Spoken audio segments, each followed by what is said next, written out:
आदरणीय भारतीय समभाग गुंतवणूकदारांनो नमस्कार. ठाणे महाराष्ट्र येथून मी सत्यजित अभयकुमार शहा. गेली 6 वर्ष जे मी चालू ठेवलेल्याच ELM म्हणजे इक्विटी लिटरसी मिशन अथवा मराठीत ज्याला समभाग गुंतवणूक साक्षरता मोहीम, या मोहिमेद्वारे एका महत्त्वाच्या विषयावर आजचा हा छोटासा व्हिडिओ आपल्यासमोर सादर करीत आहे.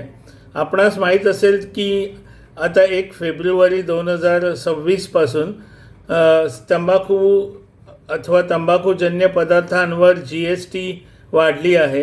याचाच त्या घटनेमुळे ITC आणि गॉडफ्रे फिलिप्स या कंपन्यांचे समभाग आज खाली आले. ITC लिमिटेडचे बहुतेक आज 9 ते 10% खाली आले आणि गॉडफ्रे फिलिप्सचे 15% कमी आले. तर अनेक गुंतवणूकदारांना हे काही माहीत नसेल. तर मी जो आत्तापर्यंत गेली अनेक वर्ष ITCचा अभ्यास केला, गेले अनेक वर्ष मी ITCचे समभाग माझ्याकडे आहेत. मी जो अभ्यास केला आहे त्याच्याप्रमाणे ITC पूर्वी फक्त सिगरेटमध्ये होतं आणि हे सिगरेट सगळे शासन म्हणजे सगळ्या देशांमध्ये सिगरेटचा वापर म्हणजे सिगरेट पिणं कमी करण्याचाच प्रयत्न सुरू आहे, कारण कॅन्सर होतो.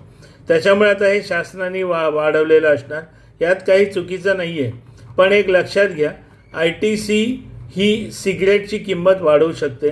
अंदाजे 10% जरी किंमत वाढली आणि समजा आत्ता एक सिगरेट 10 रुपयाची असेल तर ती 10 रुपये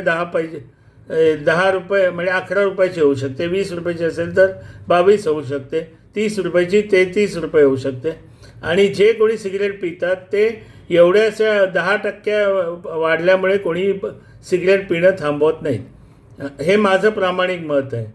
त्याचप्रमाणे गॉडफ्रे फिलिप्स ही बहुतेक फक्त सिगरेटमध्ये आणि तंबाखूजन्य पदार्थामध्ये, त्याच्यामुळे तिला जास्त फरक पडू शकतो. पण ITC ही आता ITCचे त्यांनी अनेक डिव्हिजन केलेत.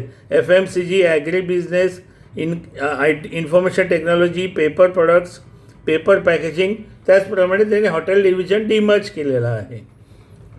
मी याला काही घाबरत नाही. उलट ही मी ॲव्हरेजिंगची अतिशय संधी समजतो.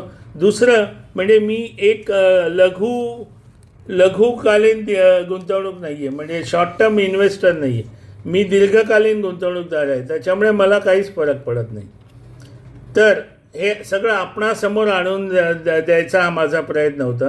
तेव्हा समभाग गुंतवणूकदारांनो, आपणास हा व्हिडिओ आवडला असेल, असेच काही व्हिडिओ घेऊन पुन्हा भेटूया. जय हो.